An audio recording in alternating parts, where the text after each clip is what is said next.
નવરંગ nature club જેની સ્થાપના આપે કરેલી છે, તો એ કયા હેતુ માટે કરવામાં આવેલી હતી? કે હનુમાનજી બળવાન હતા, સારી વસ્તુ છે, પણ તમારો બાળક હનુમાન જ છે, આ 2 કિલો ઉપાડી નથી શકતો, એનું કઈ કરો. આ તમારો હનુમાન, તમારો કૃષ્ણ ભગવાન નબળો થાય ચાલે નહીં. કૃષ્ણ ભગવાન એ આથમતા સૂરજ પાસેથી શીખવાનું શું? બાળકોને પૂછે ભાઈ પૃથ્વીથી સૂરજ ભગવાન કેવડા મોટા? અમે ભગવાન જ કહીએ. તો બાળક કોક એમ કે સાહેબ તો 13 લાખ ગણા મોટા છે. હવે પૃથ્વીથી 13 લાખ ગણા મોટા ભગવાન સૂર્ય ભગવાન હાજે જો આથમી જતા હોય તો મારો ગામે ગામ જઈને વૃક્ષાના રોપાનું વિતરણ કરો છો, તો એનો હેતુ શું છે ને? સિંહ તો હોય નહીં અહીંયા, પણ સિંહના ફોટા બતાવી અને અમે કહીએ કે ભાઈ સિંહ પાસેથી શું શીખવાનું, એ બહુ અગત્યનું. હું તો એમ કહું તમારા માધ્યમથી બધે કહું છું કે ભાઈ સિંહનો ફોટો ઘીરે રાખો, નિશાળમાં રાખો, મંદિરે ફોટો રાખો. સિંહ પાસે શીખવાનું કેમ કે પક્ષીઓ સવારમાં બ્રહ્મ મુહૂર્તમાં ઉઠી જાય. એટલે બાળકોને અમે ખાસ કહીએ કે પક્ષીઓ બીમાર નથી પડતા, એનું કારણ શું છે કે કાયમ ખુશ જ રહી. અલગ અલગ પક્ષીઓના અવાજ સંભળાવે. કોયલ તો બોલતી જ હોય, બગડો છે એટલે કોયલ બોલે. એટલે બાળકોને અમે કહીએ કે ભાઈ કોયલ સરસ મીઠું બોલે છે, તમે નાનપણથી જો મીઠું બોલતા શીખી જાઓ ને, કે આ બાળકને હું રોપો આપું છું ને વિના મૂલ્યે, એટલે એને પ્રેમ જાગે. ધારો કે સ્કૂલમાં મેં રોપા આપ્યા ને. આપ વન્યજીવોના સપ્તાહની ઉજવણી કરો છો, તો એ ઉજવણી કઈ રીતે કરવામાં આવે છે? એટલે એને એમ કીધું ભાઈ મધ પૂરો જો કોઈ પાડે તોડે તો બહાર ગામ ભાંગવા જેટલું પાપ લાગે. 1 કિલો મધ ભેગું કરવું હોય ને મધમાખી તો 2 લાખ ફૂલો સુધી જવું પડે. થોડા પક્ષીઓ એવા છે કે એ આપણું એના પક્ષી જગતનું રક્ષણ કરે. સાપ એક એવું પ્રાણી છે કે એના ખોરાકને આખો ગળી જાય. ગળી જાય સ્વાદની ખબર નથી પડતી. સ્વાદની ખબર પડે એટલે જ બીમાર થાવ.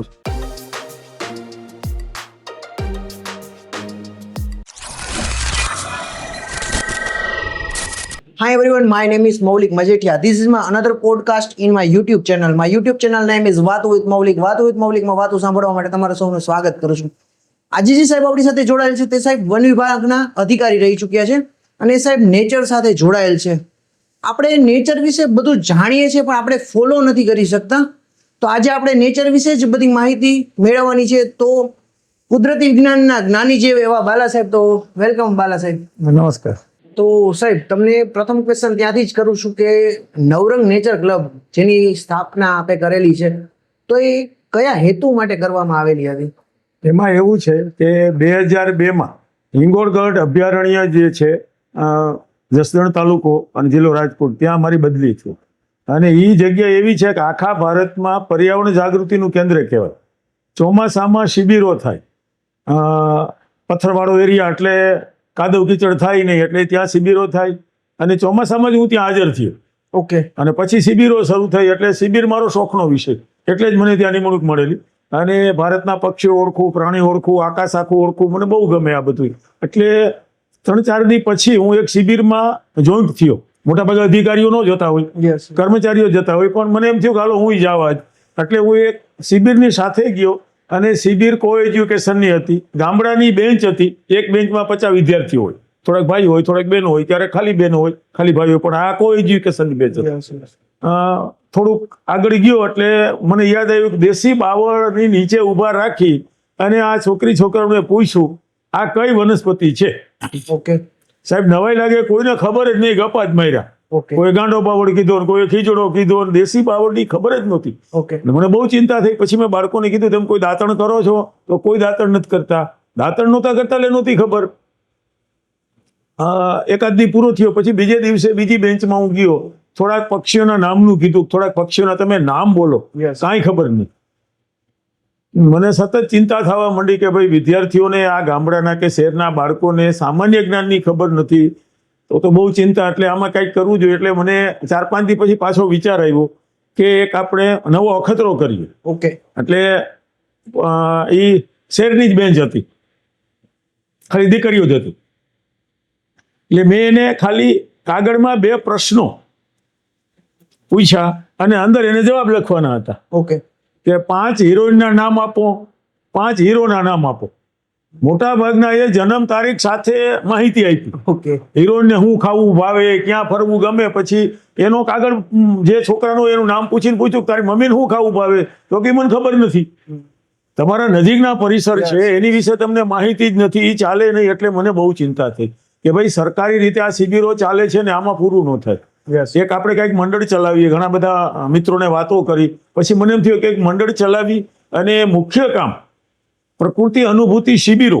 કેમ કે શિબિર જે માધ્યમ એવું છે ને રાત્રિ રોકાણનું, તો કુદરતનું શિક્ષણ આપવું હોય, પર્યાવરણનું શિક્ષણ આપવું હોય તો શિબિરને દુનિયામાં કોઈ પહોંચે નહીં. આપણે ઓછું બોલવાનું, કુદરત બોલે. અને અમે એને કહીએ તમારું અવલોકન ઊંડાણ ભર્યું કરો ને તો તમને માહિતી વધુ મળશે. Yes. એ પછી તમારા લખાણમાં આવશે અને અભિવ્યક્તિમાં પણ આવશે. એટલે પછી મેં નવરંગ નેચર ક્લબની સ્થાપના એટલે કરી. નામ નવરંગ નેચર ક્લબ એટલે રાખ્યું કે હિંગોળગઢ અભયારણ્યની અંદર નવરંગ નામનું પક્ષી આવે. ઓકે.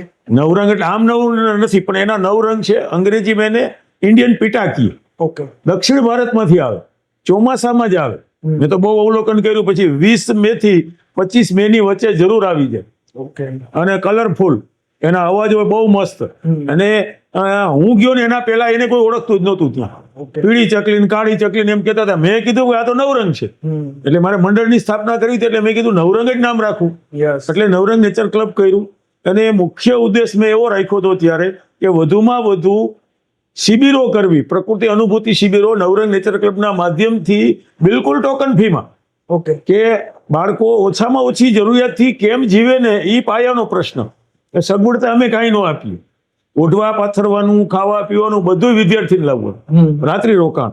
અને અમે અલગ અલગ નથી બોલાવતા, વ્યક્તિગત વિદ્યાર્થીને પણ એક સ્કૂલને કહી એટલે એ કોઈ 5 બેન્ચ લઈ લઈએ, કોઈ 10 બેન્ચ લઈએ, 50 વિદ્યાર્થી હોય અને 4-5 શિક્ષકો હોય. ઓકે. અમે દર વર્ષે લગભગ 100 થી 125 શિબિરો કરીએ શરૂઆતના પીરિયડમાં. પછી તો અમે 200 શરૂ કરી દીધી. 200 શિબિરો શિયાળો અને ચોમાસામાં કરવાની. ઓકે. એની મજા એ હોય કે ટિફિન લાવવાનું હોય ને એટલે ઘીરે ચર્ચા થાય. એની મમ્મી કહે ભાઈ મારું બાળક કાલે આ જગ્યા ઉપર જવાનું છે. ધારો કે અમે અલગ અલગ જગ્યાએ કરીએ ને તો એમાં આજી ડેમ, જંગલ ખાતુંની જગ્યા ફ્રી. પછી ઓસમ પર્વતમાં કરીએ, કાલાવડમાં કરીએ, પછી આંબલા છે, મણાર છે, લોકભારતી સણોસરા છે.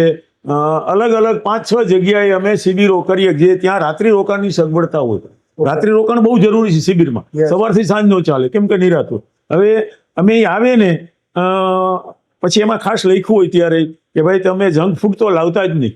ઓકે. તમે સુખડી છે કે થેપલા છે કે દહીં એવું બધું લાવો ને તો ચાલશે. એટલે એની મમ્મી ત્યાં ચર્ચા કરશે કે મારું બાળક આ જગ્યા ઉપર જવાનું છે. એટલે એ ચર્ચા થાય ને પછી એને એ ખબર હોય કે હું એવો ફૂડ આપું કે ત્યાં એના જે અધિકારીઓ હશે એ તુલના તો કરશે, જોવાના છે ને. અમે ખાસ જોઈએ કોણ કોણ શું શું લાવ્યું. જમતા હોય ને ત્યારે અમે ચક્કર માર્યું અને જે આવો દેશી ફૂડ લાવ્યો હોય એને બિરદાવ્યું કે તમે બહુ સરસ કામ કર્યું છે, જંક ફૂડ ખવાય જ નહીં. એટલે અમારી બહુ ધીમી પ્રક્રિયા હોય પણ આ સતત પ્રક્રિયા હોય. હવે બાળકો ને પછી અમે જંગલમાં લઈ જઈએ, નોટપેન હોય એની પાસે. અમે વનસ્પતિ દર્શન કરાવીએ. એમાં બાહ્ય વિદ્યા કહેવાય, અંગ્રેજીમાં મોર્ફોલોજી કહેવાય. કે દૂરથી તમારે ઝાડ ઓળખવાનું છે. કાયમ તમે જોતા હોય ને લીમડો, તો આખી દુનિયામાં લીમડાનો શેપ હરખો જ હોય, ખાટી આંબલીનો શેપ હરખો જ હોય, ગોરસ આંબલી સરખી જ હોય. એટલે અમે બાળકોને બતાવીએ. 50 હોય ને એમાંથી 2-3 જણાને ખબર હોય, કોઈને વાડી હોય ને કોઈ કે સાહેબ બોલો તો લીમડો છે, આ ગોરડ છે કે હરમો છે, અલગ અલગ. એટલે અમે બધાને કહીએ કે ભાઈ તમે કુદરત તરફ અવલોકન વધારો. અમે ઓછું બોલશું, તમારા પ્રશ્નો હશે તો મજા આવશે. અને બાળકોને જો ભૂખ લાગી હોય, કોઈ પણ ને ભૂખ લાગી હોય ને એની કિંમત થાય. ભૂખ લાગે, ધારો કે મને ભૂખ જ લાગી છે અને તમે મને કાંઈ ખાવા આપશો તો મને બહુ મીઠું લાગશે.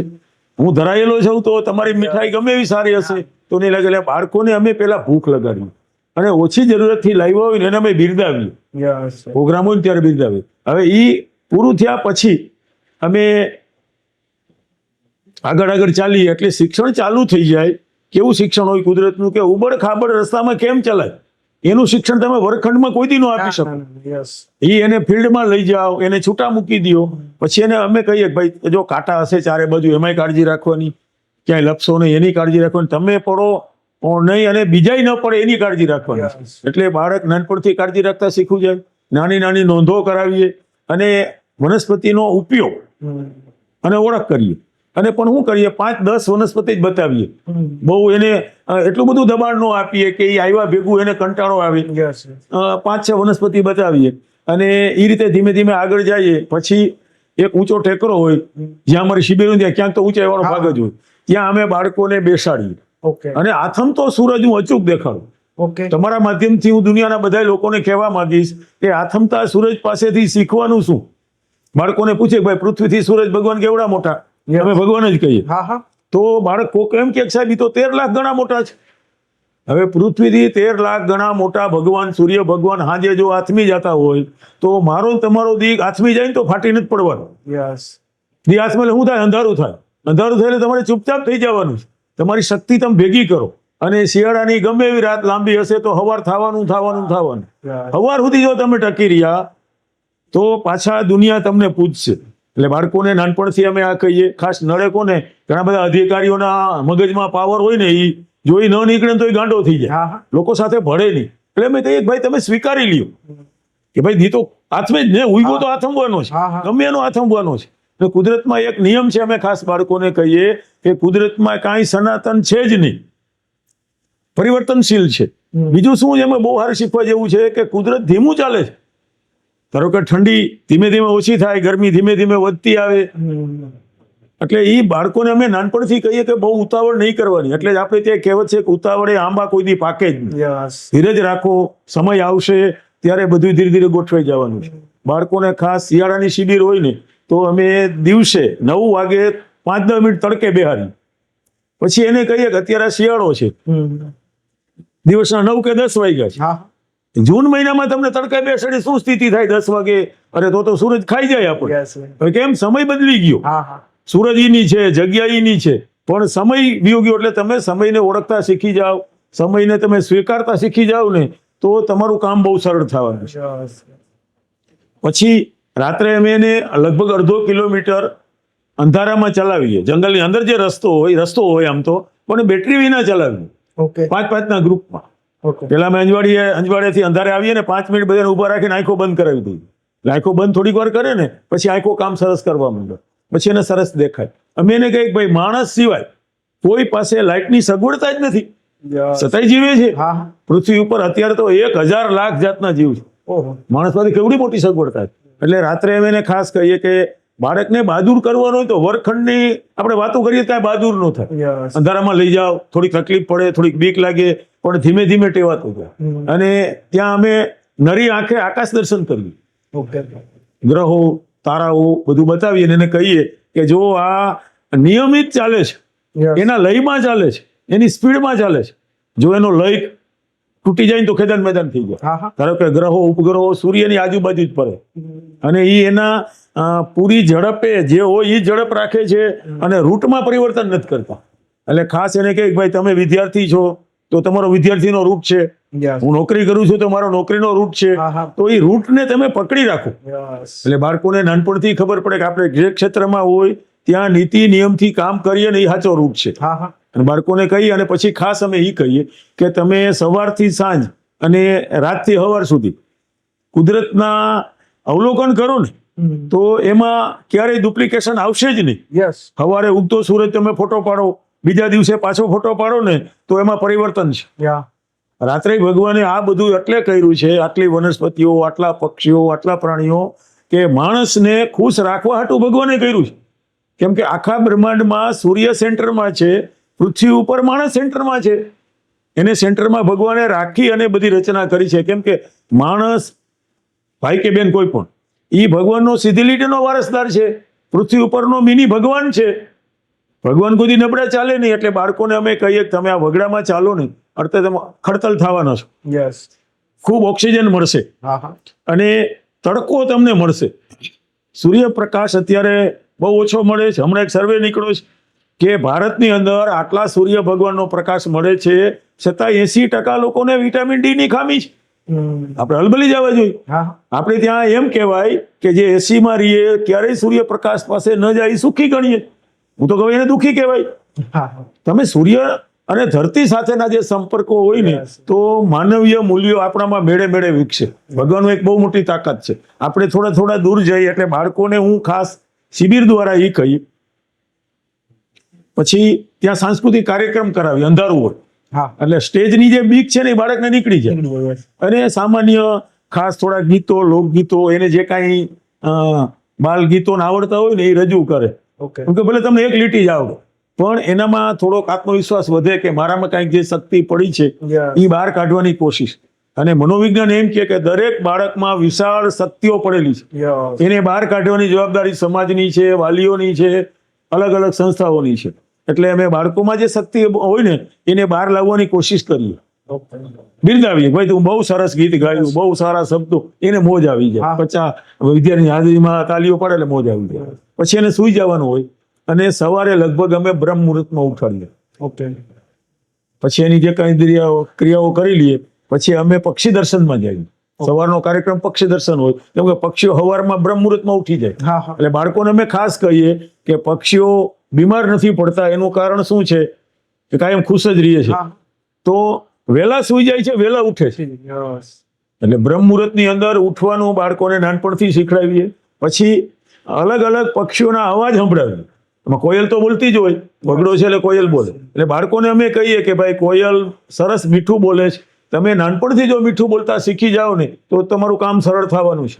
મીઠું બોલીને કોઈને છેતરવાના નથી, કાયમી છેતરી જ ન હકે. હા હા પણ તમે મીઠું બોલો ને તો સામેની વ્યક્તિ તમારી વાત સ્વીકારી લેશે. એટલે બાળકોને અમે નાનપણથી આ કહીએ કે ભાઈ તમે સરસ મીઠું બોલતા જાઓ. અને મીઠું બોલતા ઘણા પક્ષીઓ આવે, સોબિંગી આવે, દેયડ આવે, એવા પક્ષીઓ સરસ મીઠું મીઠું બોલતા હોય. મોરનો અવાજ મીઠો છે, નવરંગનો અવાજ, ટવકા બહુ સરસ મીઠા. એટલે બાળકોને અમે એમ કહીએ જ્યાં વગડામાં જાવ ને તો બોલવાનું આપણે નથી, યસ કુદરત બોલે અને તમે એના અવાજો ઝીલો. એટલે બાળકોને નાનપણથી આ ઝીણી ઝીણી ટેવો પડે અને પછી એના પ્રતિભાવો આપવાના હોય અને પછી વિદાય હોય. ઓકે એટલે આ શિબિરો હું નવરંગ નેચર ક્લબ બનાવવાનું મેઇન કારણ આવડી આ. પછી ધીમે ધીમે ધીમે ધીમે એમાં જે કાંઈ જરૂરિયાતો ઊભી થઈ યસ એ રીતે હું ચાલુ છું. એટલે જરૂરિયાત સૌથી મોટી વસ્તુ છે. એટલે આવી શિબિરો અમે 2005 થી દર વર્ષે 100-150 કરતા હમણાં છેલ્લા 5 વર્ષથી 200 શિબિરો કરીએ. ઓકે ફરજિયાત કરવાની. અને 20 રૂપિયા જ ફી હોય, પેલા 10 રૂપિયા ફી હતી. એ 20 રૂપિયા ફી અમે પ્રશિક્ષકને આપી દઈએ. હું બધે ન જાઉં. ઓકે ધારો કે એક શિબિર હોય, 2 માણસો રાખી દઈએ, 50 છોકરાઓ, 20 રૂપિયા 1000 રૂપિયા થયા, એ બેને 500 મળી જાય. ઓકે અને પ્રશિક્ષકને જમવાની સગવડતા હું કરું, કેમ કે હાંજનું ટિફિન તો એની સાથે ખાઈ લે. હા હા છોકરાઓ 10 વાગે વ્યા જાય ને પછી બપોરનું ટિફિનની અમે વાડીઓમાં ક્યાંક આજુબાજુ સગવડતા કરી દઈએ, એને થોડુંક મહેનતાણું આપી દઈએ. હા અને પ્રશિક્ષકો ત્યાં 24 કલાક રહે.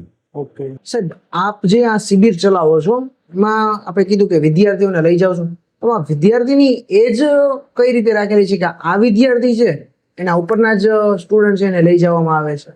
ખાસ તો અમે એવું કરીએ કે સ્કૂલને અમે પત્ર લખીએ કે ભાઈ આ તારીખથી આ તારીખ સુધી આ જગ્યામાં શિબિર થવાની છે. અને શિબિરમાં નિયમ એવો રાખ્યો છે કે જે પોઈન્ટ હોય ને એનાથી 50 કિલોમીટર દૂરવાળા નથી બોલાવતા. ઓકે એટલે તમે 1.5 કલાકમાં પહોંચી જાઓ. ઓકે બરાબર, સમય ખોટો બગડે નહીં. અને અમારા કેન્દ્રો 6-7 જગ્યાએ છે. અને નિયમ એવો રાખ્યો સ્કૂલને અમે ખાસ લખીએ કે ધોરણ 5 થી 8 બાળકો આવતા હોય ને તો બહુ સારું. ઓકે હાઈસ્કૂલ વાળાને હજી બોલાવે. કોલેજ વાળા માટે અમે શિબિરો એટલે નથી કરતા કે એની ઝીલવાની શક્તિ ઓછી હોય. ઓકે ધોરણ 5 થી 8 બાળકો છે ને એને જિજ્ઞાસા વૃત્તિ ખૂબ હોય, Yes. બહુ જ પ્રશ્નો પૂછે, એને બહુ જ ગમે, બહુ જ નવું લાગે. અને એ જે એની પાછળ આપણે શક્તિ વાપરીએ ને તો એ લાંબા ગાળે બહુ જ કામ થાય. અત્યારે મેં શરૂઆતમાં 2005 થી જે શિબિરો કરીને એ તો અત્યારે ઘણા સર્વિસમાં લાગી ગયા છે, ઘણા ઉદ્યોગપતિઓ થઈ ગયા છે, થોડાક માણસો સરપંચ કે જિલ્લા પ્રમુખ કે જે કાંઈ બન્યા છે ને એ કામ કરવા માંડે. અને કુદરતમાં એવડી મોટી તાકાત છે કે એકવાર તમે અંદર ઘૂસો પછી કુદરત બહાર નો નીકળવા દે. હા હા કેમ કે કુદરતને માણસ ઘટે છે, આવા માણસો ઘટે છે. Yes. એટલે કુદરત એને બહાર જ ન નીકળવા દે. એટલે વિદ્યાર્થીઓને આવી શિબિરો બહુ જ ગમે, આખી જિંદગી યાદ રહેતી હોય છે. અને જે સ્કૂલોને ધારો કે ચોમાસું અને શિયાળામાં અમારી જ્યારે શિબિરો શરૂ થાય ત્યારે મારો ફોન નંબર સંપર્ક કરે તો એને ક્યાં નજીક પડશે એની અમે માહિતી આપી અને શિબિરમાં અમે જરૂર બોલાવીએ. ઓકે, એટલે ફોર એક્ઝામ્પલ કોઈ સ્કૂલને એમ કેવું છે કે ભાઈ શિબિર યોજવી છે તો એને પણ તમે આયોજન કરી દો? કરી દઈએ. એ કીએ ત્યાંય કરી દઈએ. ધારો કે એને ક્યાંય એવું છે કે અમારા ગામની અંદર જ બગડો છે તો અમે ત્યાંય માણસો મોકલી દઈએ. ઓકે 2-5 દી એને સગવડતા રોકાવાની અમારા માણસોની કરવી પડે અને સરસ થાય તો કરી દઈએ.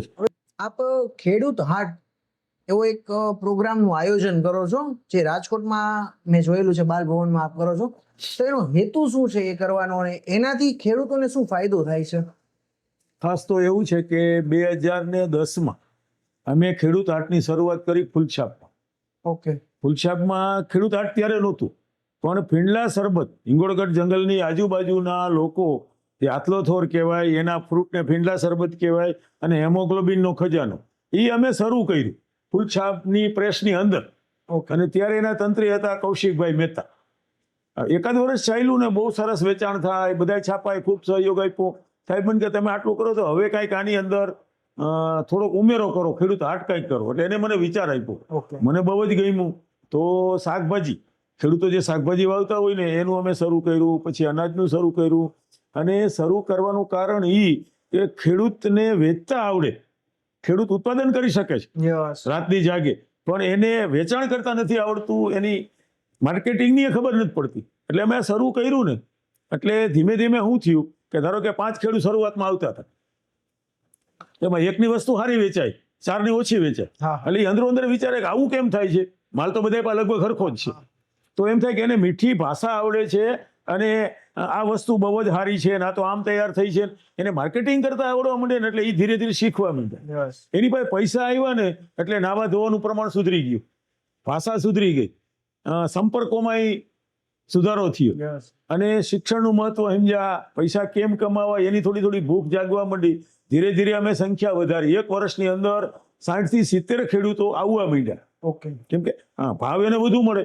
યસ આમ ધારો કે હું તમને વાત કરું તો અમે આ શરૂ કર્યું ને એમાં વિસણવેલ ગળુ પાસે છે અને એક ભાઈ મોકરિયાભાઈનો મને ફોન આવ્યો કે સાહેબ અમારે વિસણવેલની અંદર 99% ખેતીમાં નાળિયેરીની ખેતી થાય છે, માંગરોળ પાસે, ચોરવાડ પાસે. યસ તો મને કે અમારે આવવું છે વેચવા, પધારો.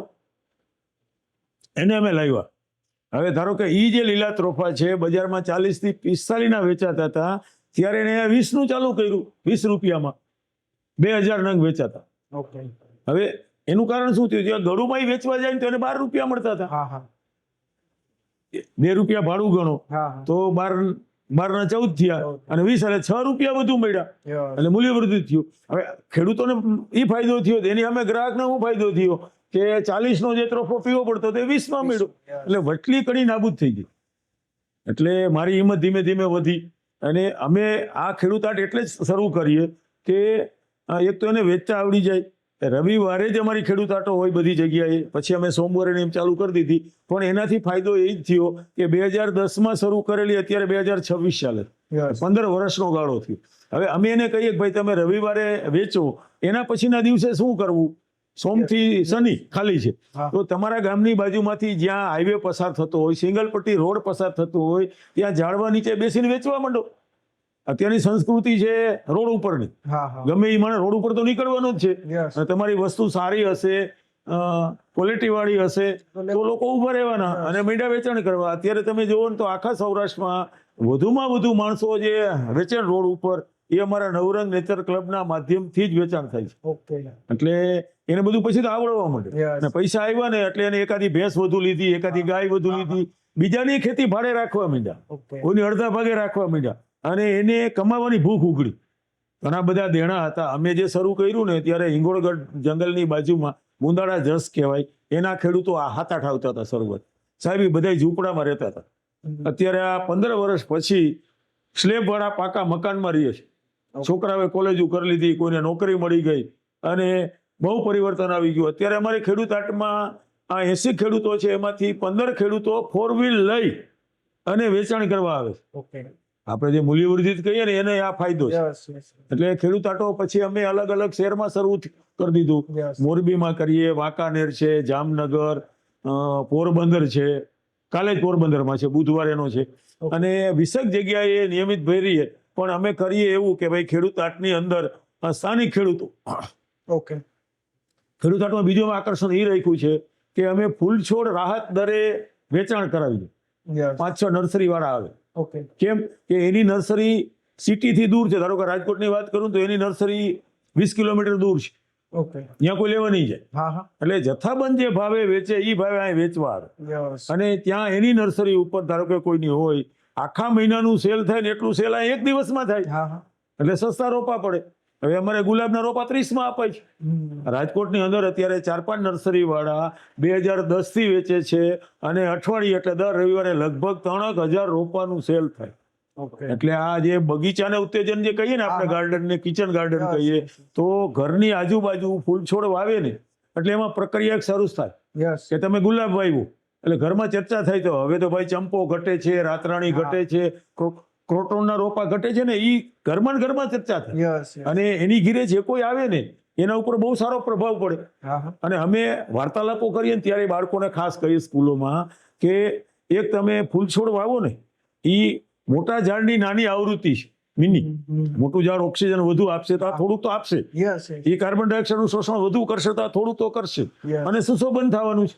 તમારા ઘરની અંદર જે સુશોભન હોય ને એનાથી તમારા મગજને બહુ સારું રહે. યસ એટલે અમે આ બધી ખેડૂત આર્ટમાં રાજકોટના 3-4 નર્સરી વાળા મિત્રો જાય, જામનગરમાં જામનગર વાળા આવે છે, એટલે અમે એ એક સરસ રાખ્યું છે કે ભાઈ ખેડૂતોને સાથે સાથે આ ખેડૂત જ કહેવાય. યસ ફૂલો જે ફૂલ છોડ ઉછેરે છે એ ખેતીનો જ એક ભાગ હા. છે, એને બોલાવીએ. પછી અળસિયાનું ખાતર શરૂ કરાવ્યું ઓકે કે જેની પાસે ઢોર છે એને અમે અળસિયા અપાવીએ વેચાતી, છાંયે ક્યારે કેમ કરવા એની અમે તાલીમો રાખીએ વિના મૂલ્યે. અત્યારે અમારી ખેડૂત હાટમાં 10 થી 12 જણા અળસિયાનું ખાતર પોતે બનાવે છે.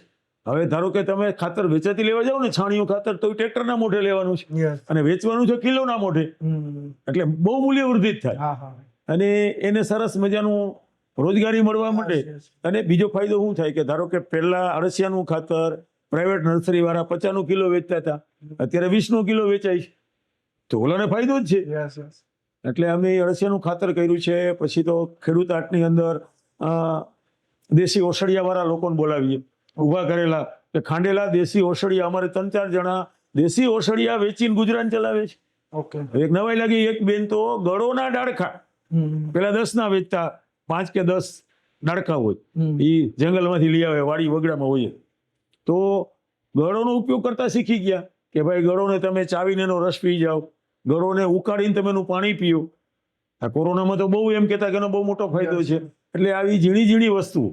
પછી કઠોળ વેચાય, અનાજ બધી જાતનું વેચાય, ફ્રૂટ સિઝન પ્રમાણેના વેચાતા હોય છે, પાપડ બનાવાય, હાથ બનાવટના પાપડ બને. એટલે અમે શું કરીએ કે જે લોકો આવે એને કહીએ, બધા મીડિયાઓ ખાસ તો Yes. પ્રિન્ટ મીડિયા છે કે સોશિયલ મીડિયાના મિત્રો અમને મદદ એટલે કરે કે ભાઈ આ સીધો ખેડૂત વેચતો થયો છે. યસ એટલે અમારે ત્યાં ખેડૂત આર્ટ રાજકોટની વાત કરીએ ને તો સાહેબ 4 થી 5 લાખનું સેલ થાય છે. ઓહો અડધા દીમાં સવારે 8 થી 1 વાગે અમે બધે ટાઈમ હરખો હોય. ઓકે એટલે પછી વધુમાં વધુ લોકો આવતા થાય. થોડાક દેશી અથાણા વેચે છે, ઓકે ગોળ બનાવતા હોય તો ગોળ વેચવા વાળા આવે, પણ ખેડૂતો આવે. યસ અને અમે વિનામૂલ્યે એટલે કરી દઈએ કે અમારે કાંઈ જરૂર નથી. મોટા ભાગે જગ્યા ક્યાંક ને ક્યાંક પડી હોય, કોકને વિનંતી કરી એટલે જગ્યા સરસ મળતી હા. હોય. અને આ વિચાર પછી સરકારે ઈ શરૂ કરાયું, પણ બહુ ક્યાંય લાંબુ હાલ્યું નથી. ઓકે કેમકે એમાં છે ને આ તમને અંદરથી ઉગે ને હા, સાહેબ તો જ 100%, થાય. 100%. આ સતત પ્રક્રિયા. ધારો કે 60-70 ખેડૂતો આવતા હોય તો એના પ્રશ્નો હોય, હા બધું અને અમે ખેડૂત આર્ટ કહીએ. ઘણા બધા લોકોના પ્રશ્નો હોય અને અમે શાંતિથી સોલ્યુશન આપીએ. કેમ કે ગ્રાહક છે અગત્યનો છે. હા હા ગ્રાહકને મનમાં કાંઈક પ્રશ્ન થાય ને તો મારી પાસે ફરિયાદ આવે ને એટલે વધુમાં વધુ સોલ્યુશન માટે મહેનત કરું. યસ કેમ કે ઈ ભગવાન છે ખેડૂતનો, એ ખરીદવા આવશે તો જ અમારું ગાડું હાલવાનું છે. એટલે હું બધાને વિનંતી કરું, મિત્રોને ફોન કરીને કે ભાઈ તમે અહીંથી જ લ્યો બધું. ધારો કે હમણાં તરબૂચની સિઝન છે, તરબૂચ આવી જવાના છે, ઓકે તો લોકો સીધા વેચે ને શેરડી વાળા સીધું વેચવા આવે. એક ભાઈ તો પોતાની શેરડી કાલાવાડના છે દરબાર, પોતાની શેરડી લઈ અને રસ પીવડાવે, તમને મોજ આવી જાય. ગામમાં 15નો ગ્લાસ છે એ 20 રૂપિયા રાખે છે, બરફ જરાય નથી નાખતા, લોકો પડાપડી કરે. લોકોને એમ થાય કે હું ખેડૂતને કાંઈ આપી શકતો નથી હા, હા. સીધા પૈસા, તો એની પાસેથી ખરીદીને મદદ કરું. યસ એટલે એક આખો ભાવ ઊભો થયો. એટલે આ ખેડૂત આટો મારો રસનો વિષય. હું રાજકોટમાં જ રહું, બીજે નથી જતો, પણ અત્યારે ફોનથી બધું ચાલે. ઓકે ધારો કે છાપાવાળા મિત્રો એનું ફોન કરું કે અમારે આટલી પ્રેસ નોટ લઈ લેજો, સોશિયલ મીડિયાવાળા છે, યુટ્યુબરો, જે કાંઈ મિત્રો છે ને એ મને બહુ સહયોગ આપે. અને મારું આ લાંબી પ્રક્રિયા તપની 2010 થી કર્યું એટલે 16 વર્ષથી. હા હા એટલે 16 વર્ષ સુધી તમારે સતત બજારમાં રહેવું ને, એ તમને રસ હોય તો જ રહી શકો, નકર તમે ફેંકાઈ જાઓ. પૈની આવક નહીં. હું કોઈનો જણી બોર મફત ખાવ જ નહીં કે ભાઈ મારે કાંઈ જોતું નથી. એકવાનું લેવા માંડું તો લાલચું થઈ જાય. જંગલ ખાતામાં લાલચું નથી થયું, તો હવે મારે શું કામ લાલચું થવું જોઈએ? યસ સાહેબ, હવે કોઈ ખેડૂતને કોઈની પ્રોડક્ટ છે એ સેલ કરવા માટે જો જોડાવવું હોય તો કઈ રીતના જોડાય છે? એ જોડાવવું હોય ને તો અમે એને છૂટ એટલે આપીએ છીએ. થોડીક મર્યાદા એ છે કે ધારો કે અમે એક નિયમ રાખ્યો છે કે કોઈ પણ વસ્તુ એક જ જાતની વસ્તુ હોય ને તો 7-8 જણાથી વધીને નથી આવવા દેતા. યસ કેમ કે એને પછી તકલીફ પડે. ધારો કે હું માણસો વધારે જ કરું તો એને બિચારાને સેલ ન થાય. ના યસ એટલે અમે નિયમ એવો રાખ્યો છે કે એક જ આઈટમ હોય, ધારો કે તમે કઠોળ વેચતા હોય ને તો વધીને 7 જણાને વેચવા દઈએ, ઓકે 7 થી વધીને નહીં. ઓકે એટલે એમાં જો અવકાશ હોય તો અમે વેલકમ. ખેડૂતો માટેનું છે જગ્યા, અને ગમે ત્યારે મને ફોન કરે તો પૂરા વિવેકથી, અજાણ્યો હોય કે જાણીતો હોય, માણસ હું તો બધાને હરખા જ ગણું છું, નાનો મોટો કાંઈ હોતું જ નથી. આપણે ત્યાં એવું હોય પૈસાદારને મોટો કહીએ ને શ્રમ કરે નાનું કહીએ, એવું હોતું જ નથી. ઘણી વખત શ્રમ કરવા વાળો બહુ મોટો હોય વિચારોથી, અમલથી. એટલે હું એને પૂરા દિલથી સન્માન સાથે કહું કે તમે મારી બજારમાં આવશો, તમે પગભર થશો ને તો ક્રાઇમ ઘટે. હું આ મુદ્દા ઉપર ચાલુ છું. હું લોકભરતીનો વિદ્યાર્થી છું, ગાંધી બાપુની સંસ્થામાં ભણ્યો છું, ભાવનગર લોકભરતી સંસ્થા. ત્યાં અમને એ શીખડાવે કે ક્રાઇમ, ગુનાખોરી જો ઘટાડવાની હોય તો રોજગારી નિર્માણ કરો ને તો ગુનાખોરી ઘટી જાય. બંદૂકથી કોઈ દી ઘટે જ નહીં. જો મને આખો દી કામ મળે ને તો પછી હું બીજે ધ્યાન નહીં દઉં. એટલે હું આ બેઝ ઉપર ખેડૂત આટો વધારતો જ જાઉં છું. મને જે શહેરમાં ત્યાંના લોકો કોઈ પ્રચારમાં મદદ કરે ને, અમારા ઘણા બધા મિત્રો એવા છે અલગ અલગ શહેરમાં, પછી ઉપલેટા લ્યો કે ધોરાજી લ્યો, કે એ સામેથી ફોન કરે કે સાહેબ હવે આપણે ગોઠવીએ, અમે પ્રચાર કરશું. એટલે ત્યાંની જવાબદારી સંભાળી. કેમ કે જવાબદારીમાં તો તમારે ખાલી ત્યાં હાજર જ રહેવાનું છે, ખેડૂત જ વેચવાનો છે, તમારે એને જગ્યા જ આપવાની છે. એટલે અમે ધીમે ધીમે જગ્યાઓ વધારતા જ જઈએ છીએ. ઓકે સાહેબ, હવે આપણે રાજકોટમાં ખાસ કરીને ને બીજી બધી જગ્યાએ જો કોઈ વ્યક્તિને ડાયરેક્ટ ખરીદી કરવી છે તો એના એડ્રેસ થોડા જાણો. એડ્રેસમાં તો એવું થાય કે એડ્રેસ એટલે ન થાય કે એમાં બહુ પરિવર્તન હોય. ઓકે, ધારો કે અમે જ્યાં બેસીએ છીએ ને એ મોટા ભાગે સરકારી જગ્યા હોય, એટલે બહુ પ્રચાર કરીને એવરી જગ્યા ચેન્જ થાય ને તો ઇસ્યુ થાય. એટલે અમે કહીએ જામનગરમાં છે, પછી મને ફોન કરે તો અમે કહીએ ઓકે આ જગ્યા ઉપર છે ફિક્સ, ખાલી અમારે આ બાલભવન વાળી ફિક્સ જગ્યા. ઓકે, એટલે કોઈને જો રાજકોટમાં ખાસ લેવું હોય તો બાલભવન રેસકોર્સ રાજકોટ. ઓકે, અને અમને પૂછવું તો પડે તો જ અમે બેસવાનું ગોઠવી શકીએ. લેવું છે એને અમે કહીએ કે ભાઈ તમે અહીંથી ખરીદો તો ધારો કે હું આપને મારો ફોન નંબર આપીશ, મને કોઈ સાંભળે મને ફોન કરે કે ભાઈ અમારે આ જગ્યા ઉપર લેવા જવું છે તો અમે એને તૈયાર કરીએ છીએ. અમે ખેડૂત હાટમાં જ 20 જગ્યાએ ખેડૂત હાટ ભરાય, એમાં દર અઠવાડિયે અમે 250 થી 300 કિલો પ્યોર મધ પૂરી દાદાગીરીથી વેચીએ છીએ. 130 નો અડધો કિલો, એટલે 260 કિલો મધ પ્યોર. અમારી પાસે પેટીઓ છે કે લોકોને સસ્તું મધ આપવું છે. પરાગરજ એક જગ્યાથી બીજી જગ્યાએ કામ થાય ને તો ઉત્પાદન વધે, એટલે મધનું અમે સેલ કરીએ છીએ. સાહેબ, તમે ગામે ગામ જઈને વૃક્ષાના રોપાનું વિતરણ કરો છો, તો એનો હેતુ શું છે ને એ કયા કયા ગામમાં કઈ રીતના આપવા જાવ છો? ખાસ તો હું હિંગોળગઢમાં જ્યારે સર્વિસ કરતો હતો 2007-8 ઓકે, તો મને એક વિચાર આવ્યો કે ભાઈ હિંગોળગઢની જે જંગલની જમીન છે એ મારાથી ન વધે, પણ ગ્રીન પટ્ટો જેને હરિયાળી આપણે કહીએ છીએ ને એ આજુબાજુના ગામમાં વધારીએ ને તો વન્યજીવોને કવર વધુ મળે ને. એટલે મેં ધ્યાન કેન્દ્રિત કર્યું, સ્કૂલોમાં જવાનું શરૂ કર્યું. ફરતા 10 ગામ આવે, હિંગોળગઢ જંગલ ફરતા 10 ગામ આવે, એટલે 10 ગામમાં મેં જવાનું શરૂ કર્યું. ઓકે, કે ભાઈ બાળકોને તમને શેના રોપા આપીએ. તો પેલા એવું નક્કી કર્યું કે હાદા ફળાવ રોપા, જામફળી, સીતાફળી ને લીંબુ ને એવા રોપા આપણે બાળકોને આપીએ. તો અમે ગામે ગામ આપવા જવા માંડ્યા. 4-5 વર્ષ થયા ને અમે આપ્યા, 4-5 વર્ષ સુધી. કેમ કે જંગલ ખાતું ફ્રી આપે, ત્યારે હું નોકરી કરતો, વાહન ભાડાની વ્યવસ્થા કરવી પડે એ અમે મિત્રો થઈને કરી લેતા, અને એક સ્કૂલમાં 300 રોપા દેતા. 4-5 વર્ષ દીધા ને તો એમાં ખડકાણાનો એક છોકરો, ચોકીદારનો છોકરો, 7મું 8મું ભણે, એ આખી થેલી જામફળની ભરીને આવ્યો ફળ. ઓકે, એટલે મેં કીધું આ જામફળ, તો કે સાહેબ તમે જામફળ દીધા હતા ને અમારા ફળિયામાં વાવ્યા ને ઢગલા બંધાવ્યા. મારી હિંમત તો વધી, મેં કીધું આ તો બહુ સારું કામ કરવા જેવું છે. એટલે અમે 10 ગામ સિવાયના બીજા 10 ગામ લીધા, કેમ કે આ ગામ આવતું એની પાછળ એક ગામ આવતું હોય, એટલે કીધું એરિયા વધારીએ. તો અંદર અમે એક ગામમાં ગયા ને તો એક માજી 60 વર્ષના હશે, એને કીધું કે સાહેબ તમે આ કામ તો બહુ સારું કરો છો, પણ આમાં એક વધારો કરવાની જરૂર છે. શું વધારો? તો કે કલમી ફળાવ રોપા આપો. ઓકે, બહુ સારી વસ્તુ. એટલે એમાં સતત વિચારો ચાલુ કર્યા. પણ આ અમે આ જે રોપા આપતા હતા ને બાળકોને 4 વર્ષ આપ્યા ને, એમાં ઘણા બધા લોકો એવા હોય નેગેટિવ. એ જાહેર મંચમાં મને એકવાર એમ કીધું કે પ્રાથમિક શાળાના બાળકોને તમે રોપા આપો છો ને આ તો બગડે, આ કાંઈ થાય જ નહીં. એટલે મેં કીધું ભાઈ હું તમને વાત કરું, હું લોકભરતીનો વિદ્યાર્થી, એટલે અમે એવું વિચારીએ કે આ બાળકને હું રોપો આપું છું ને વિના મૂલ્યે, એટલે એને પ્રેમ જાગે. ધારો કે સ્કૂલમાં મેં રોપા આપ્યા ને તો એ ઘીરે ઉપાડીને જવાનો છે. ઘર કોઈનું 50 ફૂટ હોય, કોઈનું 100 ફૂટ દૂર હોય, એટલે ઉપાડીને જાય તો એને પ્રેમ થાય. પછી મનમાં એ વિચાર છે કે મારે રોપો વાવવો ક્યાં? જગ્યા તો નક્કી મનથી તો થાય ને, આ અહીંયા વાવીશ તો સારું, અહીંયા વાવીશ તો સારું. એટલે એ વિચાર છે. પછી રોપો વાવશે, રોપો વવાશે ધરતીમાં, એક જગ્યાએ, પણ ખરેખર રોપો બે જગ્યાએ વવાય છે. Yes yes. ક્યાં? મેં કીધું એના મનમાં વવાય છે. ધરતીનો રોપો થાય કે ન થાય મને બહુ ચિંતા નથી, પણ નાનપણથી બાળકના મનમાં જે રોપો વવાય ને એ વાવે ને પછી નિષ્ફળ જાય ને તો એ પોતે વિચારે કેમ ફેલ ગયું. યસ. તો કે પૂરું પાણી નહોતું પવાનું, રક્ષણની સગવડતા નહોતી કર્યું, ખોટી જગ્યાએ વવાઈ ગયું હતું. એટલે આ બાળકને નાનપણથી પ્રક્રિયા શરૂ થાય ને એટલે મેં સતત શરૂ રાખ્યું અને એના ફાયદા એટલા થયા છે કે પછી અમે કલમી ફળાવમાં ગયા. ઓલી જે માજીએ વાત કરી હતી મને 7-8માં, અને 2010માં મારા છોકરાના લગ્ન, પ્રોફેસર મારો છોકરો, અને કીધું ભાઈ આપણે કાંઈક કરીએ.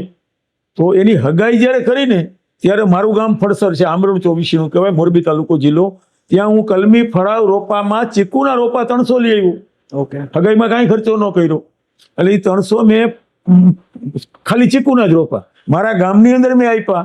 અને મને એક ટેવ કે કોઈ પણ રોપાના વિતરણ અમે કરીએ ને ત્યારે અમે એક બ્રહ્મ દેવતાને બોલાવ્યું. સ્કૂલમાં બ્રાહ્મણનો છોકરો હોય તો ચાલે, છોકરી હોય તો ચાલે, અમે એની પૂજા કરીએ બધાય ઝાડની. પછી કહીએ કે ભાઈ આ પ્રાણ પ્રતિષ્ઠા મહોત્સવ શંકર ભગવાનનો થયો છે. આ રોપો શંકર ભગવાન છે, કેમ કે ઝેર પીવે છે, અમૃત આપે છે, ઝાડ એવું જ કરે છે. એટલે આ શંકર ભગવાનને તમારી ઘીરે લઈ જાઓ છો, આ મરવાનો છે.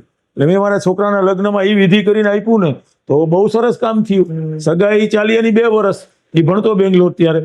તો મારો છોકરો જ ગામમાં ગયો હશે, બધાએ વાત કરી કે ભાઈ તમે હગાઈમાં કાંઈ ખર્ચો ન કર્યો, ચીકુના એક ગામમાં રોપા આપ્યા, હવે તારા લગ્ન થાય ને ત્યારે 50 ગામમાં રોપા આપજો, ફળાવ જાજા જાતના. એટલે છોકરાએ મને વાત કરી, આમાં તો બહુ દમ છે વાતમાં, આપણે કાંઈ ખર્ચો નથી કરવો. અમે કાંઈ પણ ખર્ચો કર્યા વિના ચૂપચાપ છોકરાને લગ્ન કરી લીધા. અને 2010માં બજેટ એવું હતું કે ભાઈ 30-40 લાખ રૂપિયા વાપરીએ તો પોસાય એમ છે. 1 પૈસો વાપર્યા વિના છોકરાને લગ્ન કરી લીધા.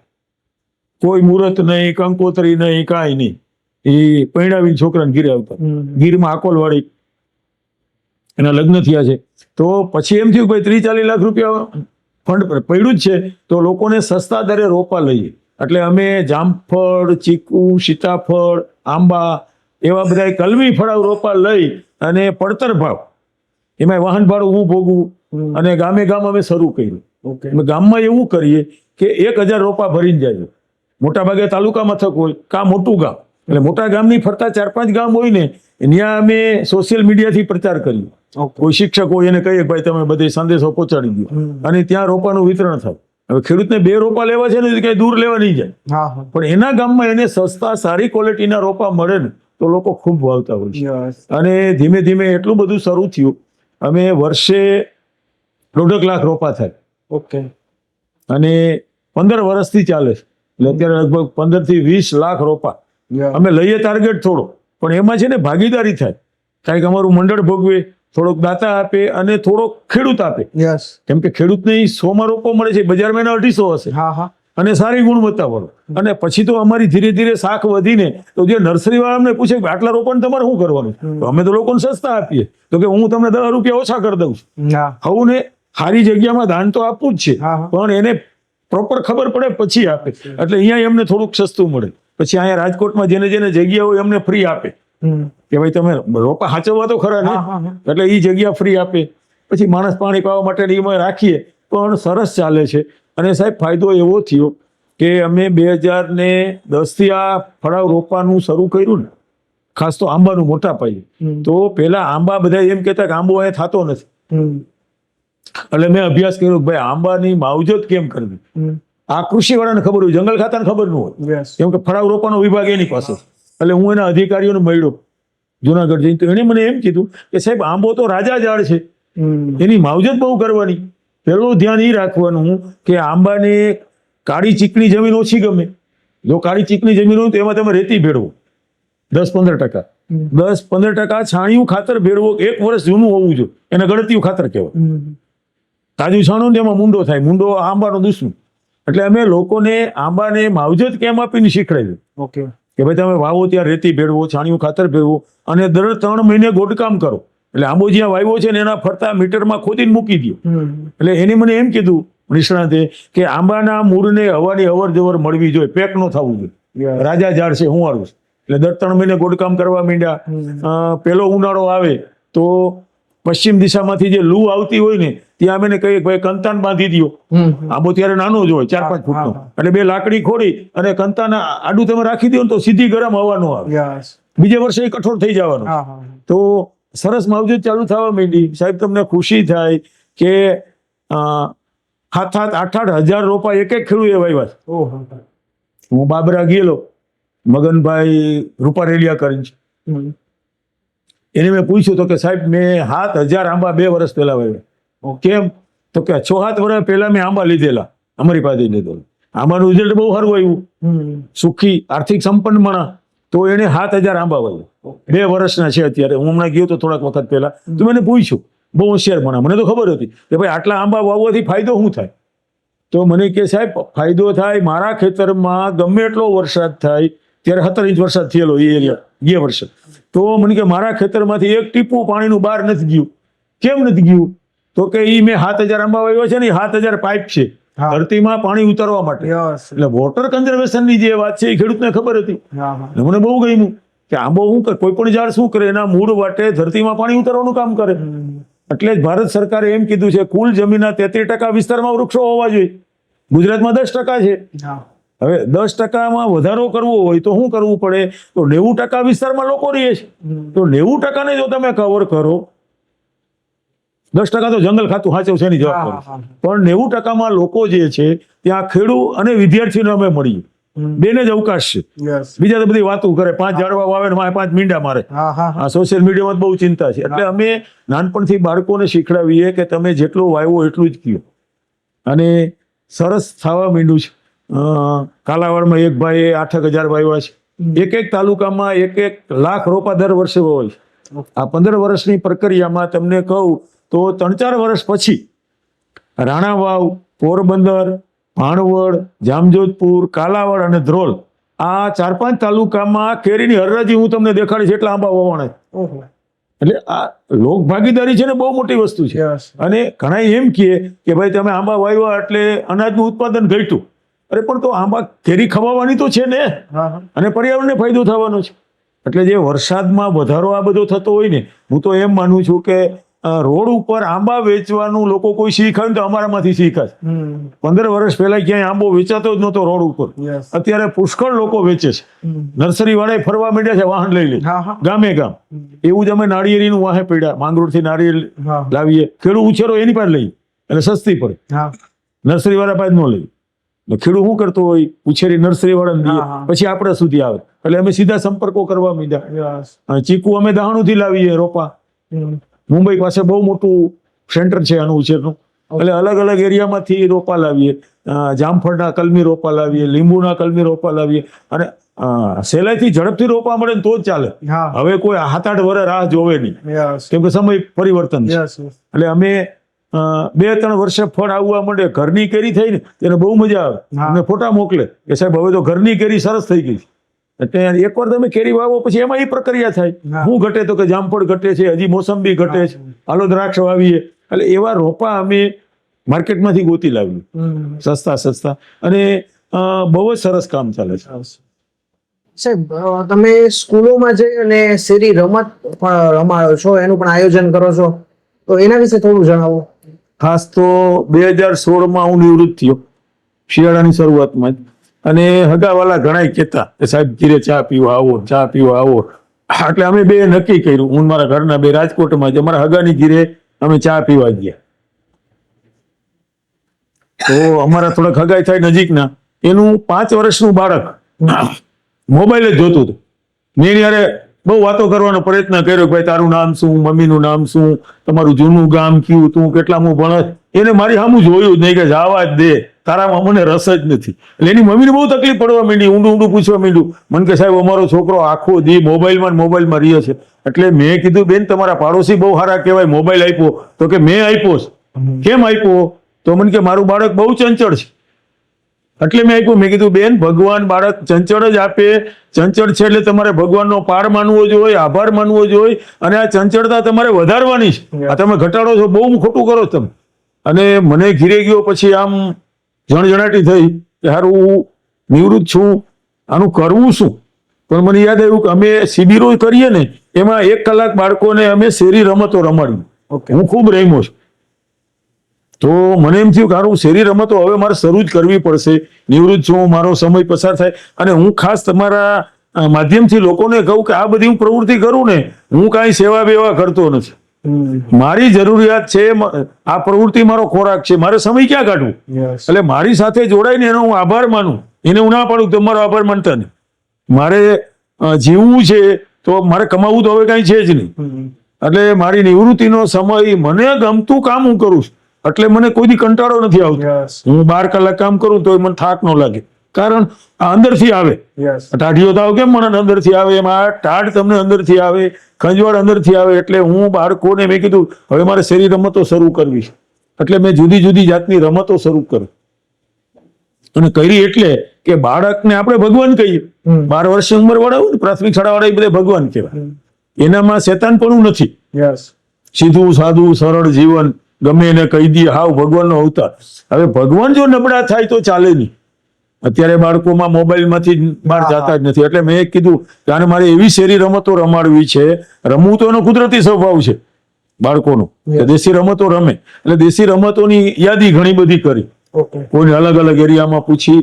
કચ્છમાં હગાવાલા ખરા, એટલે ત્યાંથી મને એક જાણવા એ મળ્યું કે હજી કચ્છમાં ક્યાંક વાડીએ જવું હોય ને, તો મોટી ઉંમરના દાદા, મારી ઉંમરના જે દાદા હોય એના પોત્ર પોત્રીને હાંડીઓ કરે, બેહાડે, ધીમે ધીમે હાલ્યા જતા હોય. એટલે મેં કીધું આનો રમતમાં ઉપયોગ કરીએ. એટલે અમે એનું પેલી રમત શરૂ કરી, એનું નામ રાખ્યું છે હાંડીઓ. હાંડીઓ પેલા બાળકોને ભેગા કરી થોડીક પર્યાવરણની વાતો કરીને રમતના નિયમો શીખડાવી કે ભાઈ જો આ રમતમાં છે ને તમારે નંબર નથી આપતા, અમે નંબર કોઈ દી નથી આપતા, કે ભાઈ નંબર માટે આપણે રમવું જ નથી, એટલે આનંદ આવે.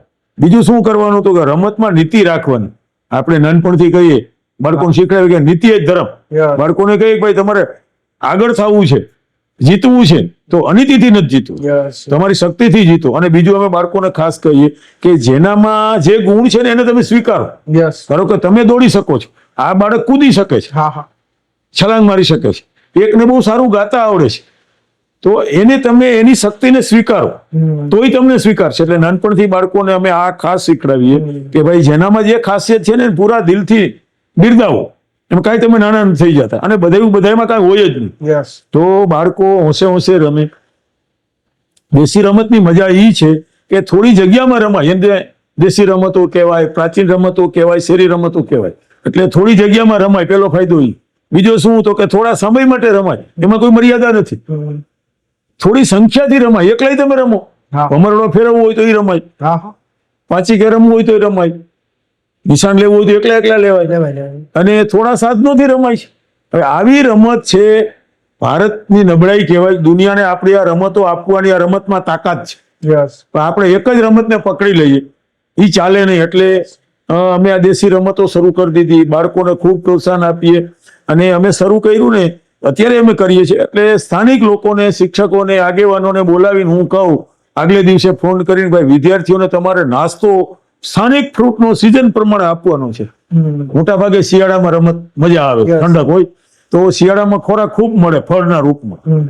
જામફળ હોય, બોર હોય, સીતાફળ હોય. એટલે અમે એને કહીએ કે ભાઈ તમારે એટલો ખર્ચો કરવાનો 2000 રૂપિયા. એટલે મને સાહેબોએ પહેલા શરૂ કર્યું ત્યારે કે સાહેબ છોકરા પડીકા સિવાય કાંઈ ખાતા જ નથી. મેં કીધું ભૂખ લાગે ને તો છોકરા પાણો ખાઈ જાય, ભૂખ લગાડો એટલે 2 કલાક રમાડીએ ને એટલે બધું સાફ કરી દે. એટલે બાળકોને ત્યારે અમે એ કહીએ કે ભાઈ જંક ફૂડ તમે ઓછું ખાઓ અથવા બિલકુલ ન ખાઓ, તો એનો એ ફાયદો થયો, શરીરમાં શક્તિ આવે. અને રમત બાળકો હોંશે હોંશે રમે, નંબર નથી. 7-8 જાતની રમતો રમાડવી. પેલી હાંડીઓ આવે, પછી લંગડી હું ખાસ રમાડું. લંગડી છે ને બધી રમતોમાં સૌથી અઘરી રમત, એટલે કે એક પગે તમારે આખું શરીર કૂદવાનું. શરીરમાં તાકાત હોય તો જ કૂદી શકે. અત્યારના બાળકો 10 લંગડી નથી લઈ શકતા, એટલે અમે લંગડી રમાડીએ, 50 મીટર ઝડપથી દોડાવીએ. ટાયરની રમતો ઘણી કરીએ, ટાયર ફેરવતા શીખવાડીએ કે સીધું ચાલે ને એમાં તમને હાથની એને આવડી દિશા દેતા તો સરસ સીધું ચાલે, પડે જ નહીં. પછી થોડીક ઝડપ આવે, પછી ટાયર કૂદતા શીખવાડીએ, એને અમે વિઘ્ન દોડ કહીએ. કે ટાયર રાખીએ, પછી બીજું ટાયર 10 ફૂટ દૂર હોય, ત્રીજું એનાથી 10 ફૂટ દૂર હોય, 5 ટાયર રાખીએ, એટલે કૂદતા કૂદતા જાય, બાળકોને બહુ જ મજા આવે. પછી એવું કરીએ કે ટાયરમાં જ પસાર થવાનું, એ 10-10 ફૂટ દૂર હોય, 4 પગે હાલવાનું, એટલે કેળ હરખી થઈ જાય. અને બીજું કરીએ ટાયર સામે ખેંચાવી, ઓકે હરખી ઉંમર હોય, હરખી ઊંચાઈ હોય, હરખી જાડાઈ હોય. એટલે અમારી પાસે 10 ટાયર હોય ને તો દૂર દૂર ઉભા રાખી અને 10 to 20 જણા રમી શકે. એટલે વ્યક્તિગત બળની ખબર પડે હા કે આમાં આંચકા નથી મારવાનું, મૂકવાનું નથી. તમારે 2 જણા સામે આવે, એકને આ બાજુ ખેંચવાનું, એકને આ બાજુ ખેંચવાનું. બાળકોને એવી મજા આવે ને અમે શું કરીએ પછી અવાજ કરાવીએ. આ બધી દેશી રમતો 8-10 રમાડ્યા પછી અમે બાળકોને ગરબે રમાડીએ. ઓકે એ એક જાતની દેશી રમત જ છે કે ભાઈ તમે એક માઇક રાખો, તમને ગમતા ગીતો વગાડો તમે, અને લગભગ અમે 3 કલાક રમાડીએ. પછી ઝાડ ઉપર રસો બાંધીએ, એમાં ગાંઠો વાળો રસો હોય તો એ હાથને તાકાત મળે. હાથને તાકાત મળે એવી બીજી રમત નથી. એક આ દોરડા ખેંચવાની, ઓલા ટાયર ખેંચવાની, એક આ ઈ કરાવીએ. પછી અમે 2 ઝાડ વચ્ચે એક દોરડું બાંધીએ, કમાન્ડો બ્રિજ. ઉપર હોય દોરડું, નીચે હોય, એટલે નીચે દોરડું આમ હાલતો જાય, ઉપર પકડ્યું હોય, એટલે શરીરનું બેલેન્સ કેમ રાખવું એ શીખે. અને એક અમે રાખીએ ખાલી ડબ્બા, અનબ્રેકેબલ દડા હોય પ્લાસ્ટિકના, તૂટે નહીં એવા, અને નિશાન લેતા શીખવાય એટલે એકાગ્ર થાય બાળક. એટલે આમાં છે ને બાળકોમાં ઘણા બધા ગુણ વિકસે. શેરી રમતની એવી તાકાત છે, એ ભણતરનો જ ભાગ છે. એટલે અમે શિક્ષકોને કહીએ, સરકારને હમણાં ગળે ઉતર્યું છે એટલે એને આનંદિત શનિવાર, પેલા શનિવારે કસોટી લેતા, આ વર્ષથી સરકારે શરૂ કર્યું, દર શનિવારે બાળકોને બેગ લાવવાની જ નહીં, બેગલેસ ડે, અને નામ રાખ્યું છે આનંદિત શનિવાર. ઓકે પણ ચિંતા એવી છે કે હું 200 ગામમાં જાઉં ને, એમાં ગામડાના લોકો મને 80% બોલાવે, 20% હું શહેરમાં ફોન કરી થાકું ને તોય ન બોલાવે. એટલે કામચોર છે. હું તો જગ્યાની ત્યારે ઓછી જગ્યામાં રમાડશું ને. ઘણી બધી રમતો એવી છે કે ઓછી જગ્યાએ રમાય છે, પણ શહેરની અંદર જરૂર વધુ છે કસરતની. બાળકોને ગમે છે, નથી ગમતું, પણ નિષ્ઠા નથી, ગમે એ કારણ હોય. આપણે કહીએ, હું તો બહુ ફોન કરું, કેમ કે મારે સતત ફોનો કરતા રહેવા પડે. અને ગામડાની અંદર તો સાહેબ મને એવી મજા આવે કે હું રવિવારે મારી ખેડૂત આટ પૂરી કરી અને સોમવારે સવારે વહેલો વ્યો જાઉં ગામડે. એક જ ગામમાં હું 7-8 દી રોકાઉં, અને આજુબાજુના ગામમાં મારી પાસે નેટવર્ક, એટલે શિક્ષક મને લઈ જાય મૂકી જાય. મારા મિત્રની વાડીએ રોકાય, રાત્રે બધા ખેડૂતો ભેગા થાય, અને રાત્રે અલગ અલગ ગામમાં પર્યાવરણની મિટિંગો કરી. ઈ કામ થાય, અને મને મજા ઈ આવે કે 8 દી મને લોકો હાંચવે સારી રીતે, અને 8 દી પછી ઘીરે આવું તો ઘરને મને હાંચવે કે આ કાલે તો વિયો જવાનો મહેમાન છે.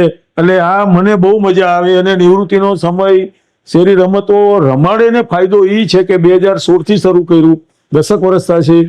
6-7 તાલુકામાં હું જ્યાં રમાડવા જાઉં ને, અહીંયા શરત કરું કે આવતા વર્ષે તમારે રમાડવાનું, હું રમાડવા નહીં આવું. ઓકે ભલે તમે 4-5 ગામ લ્યો, પણ બહુ સારી પ્રગતિ એમાં થઈ ગઈ છે. અત્યારે લગભગ 10 તાલુકાની અંદર મારી પાસે ટીમ છે. એ વ્યક્તિગત રમાડે, એને જસ મળે, મારે કઈ જસ જોતો નથી. અને બાળકોને રમતા તમે જોવો ને એટલે જે આનંદ મળે ને, એટલે એમ કે સાહેબ આ તો અમે રમાડશું. એટલે હું એને પ્રોત્સાહન આપું, ભાઈ તમે બહુ સારું કામ કરો છો. સોશિયલ મીડિયામાં એની નોંધ લઉં, એને ખૂબ વખાણું, અને અમે ધીમે ધીમે તાલુકા વધારતા જ જવાના છીએ. એકાદ માણસ તો એવો ફ્રી હોય જ, નિવૃત્ત માણસો હોય, ધંધો લેતા હોય, તો એક અમારી પાસે 1-2 જણા તો એવા છે કે હાવ સામાન્ય કામ કરે છે રોજગારીનું. એ અઠવાડિયામાં 2 દી જાય છે સેવા કરવા. યા તો બાળક તો ભગવાન છે, આમ ભગવાનને તમે પૂજવા જાવ એના કરતા આ ભગવાન. એટલે હું તો બધાને એમ કહું કે હનુમાનજી બળવાન હતા, સારી વસ્તુ છે, પણ તમારો બાળક હનુમાન જ છે. આ 2 કિલો ઉપાડી નથી શકતો, એનું કંઈક કરો. આ તમારો હનુમાન, તમારો કૃષ્ણ ભગવાન નબળો થાય ચાલે નહીં. કૃષ્ણ ભગવાને ખાધું તમે ખાઓ, દૂધ, દહીં, ઘી, માખણ ભરપૂર ખાઓ. એટલે અમે બાળકો જ અમારું અત્યારે કેન્દ્ર છે. અને લગભગ 200 ગામની અંદર અમે જઈએ સોશિયલ મીડિયાના માધ્યમથી. હું 200 ગામમાં રમાડું, ઓલા બીજા રમાડે જુદા. એટલે સંખ્યા અત્યારે બહુ સારી થતી જાય. આપ વન્યજીવોના સપ્તાહની ઉજવણી કરો છો, તો એ ઉજવણી કઈ રીતે કરવામાં આવે છે? સિંહ તો હોય નહીં અહીંયા, પણ સિંહના ફોટા બતાવી અને અમે કહીએ કે ભાઈ સિંહ પાસેથી શું શીખવાનું, એ બહુ અગત્યનું. હું તો એમ કહું તમારા માધ્યમથી બધે કહું છું કે ભાઈ સિંહનો ફોટો ઘીરે રાખો, નિશાળમાં રાખો, મંદિરે ફોટો રાખો. સિંહ પાસે શીખવાનું, કેમ કે પક્ષીઓ સવારમાં બ્રહ્મુહૂર્તમાં ઉઠી જાય. એટલે બાળકોને અમે ખાસ કહીએ કે પક્ષીઓ બીમાર નથી પડતા, એનું કારણ શું છે કે કાયમ ખુશ જ રહી. એટલે એને એમ કીધું ભાઈ મધ પૂરો જો કોઈ પાડે તોડે તો બહાર ગામ ભાંગવા જેટલું પાપ લાગે. 1 કિલો મધ ભેગું કરવું ને મધમાખી તો 2 લાખ ફૂલો સુધી જવું પડે. થોડાક પક્ષીઓ એવા છે કે એ આપણું એના પક્ષી જગતનું રક્ષણ કરે. સાપ એક એવું પ્રાણી છે કે એના ખોરાકને આખે આખો ગળી જાય. ગળી જાય સ્વાદની ખબર નથી પડતી. સ્વાદની ખબર પડે એટલે જ બીમાર થાવ છે.